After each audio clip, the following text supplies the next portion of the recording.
सृष्टि बचपन से ही दिखने में सुंदर नहीं थी, लेकिन अमीर बाप की बेटी सृष्टि पर उसकी माँ जान छिड़कती।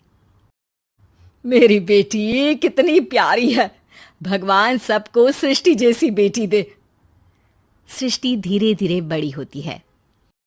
एक दिन सृष्टि की सहेली कहती है, तू दिखने में कितनी अजीब सी है, लेकिन मैं जानती हूँ हम सब में सबसे अच्छी शादी तो तेरी ही होगी। तेरे पापा अमीर जो हैं। और बता नहीं सकते यार, दहेज तो हर कोई देता है, ये क्या ज्यादा ले जाएगी अपने पति के लिए? अरे बड़े शहर में कोठी है इसके पापा की। अरे पापा की है ना, कौन सी इसकी है? इसकी होती तब तो कोई भी लड़का इससे शादी कर लेता। अरे पापा की मतलब पापा की है तो मेरी ही है ना? किसने कहा? अब तेरी तो तब होगी ना जब तेरा भाई ना हो। वैसे भी शादी के बाद सारी प्रॉपर्टी भाई के नाम होती है। सृष्टि समझ जाती है कि उसे किसी भी हालत में माँ बाप की सारी प्रॉपर्टी को अपने नाम करना है, लेकिन कैसे? एक दिन सृष्टि का भाई शीनू कहता है, बहन क्या कर रही है? तुझसे एक बात करनी है। अरे हाँ हाँ करना, मैं तो तेरी बहन हूँ। बहन मेरी लाइफ में ना एक लड़की है, बहुत अच्छी है। मैं सोच रहा हूँ माँ और पापा से बात करूँ शादी के लिए।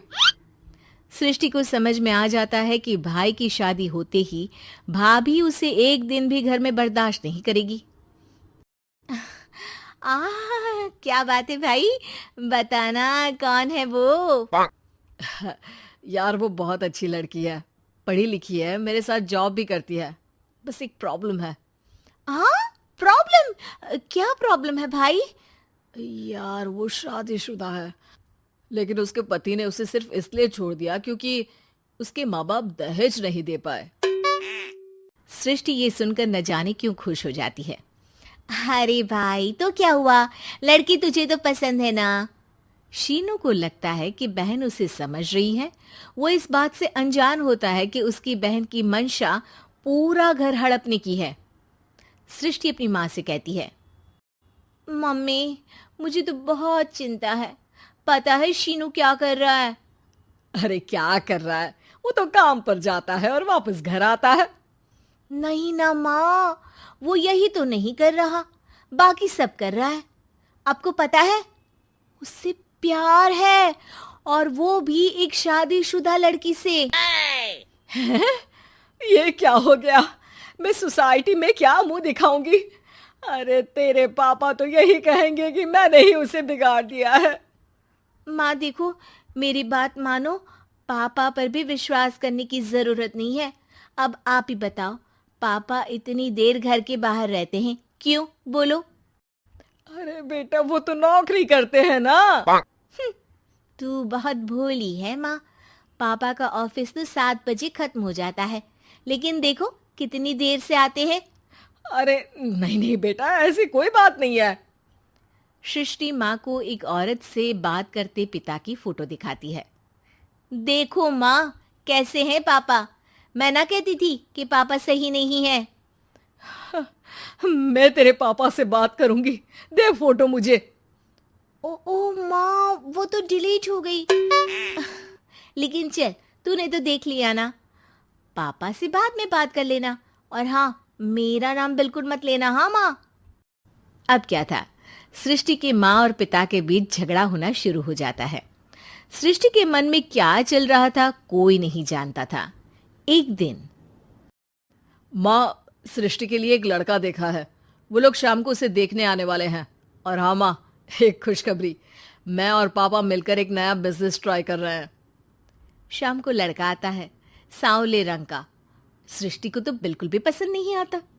लड़की की माँ कहती है, लड़की का चेहरा तो कोई खास नहीं, लेकिन अगर मेरे बेटे को आप लोग सेटल कर दें तो मैं उसकी शादी आपकी बेटी से करवा दूं। सृष्टि को लड़का बिल्कुल पसंद नहीं था। उसे भाई पर गुस्सा आ जाता है।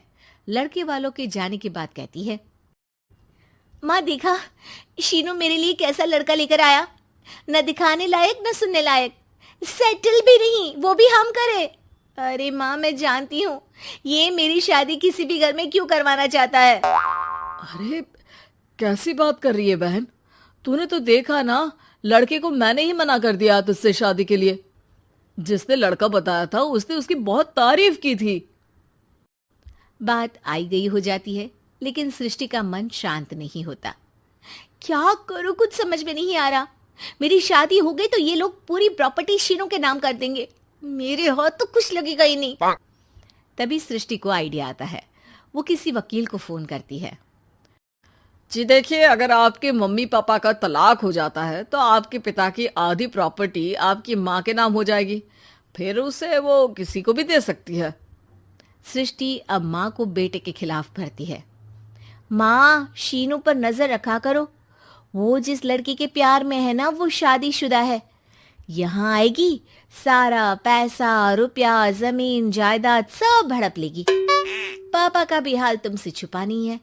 ऐसा ना हो कि मैं और आप एक दिन सड़क पर भीख मांगे।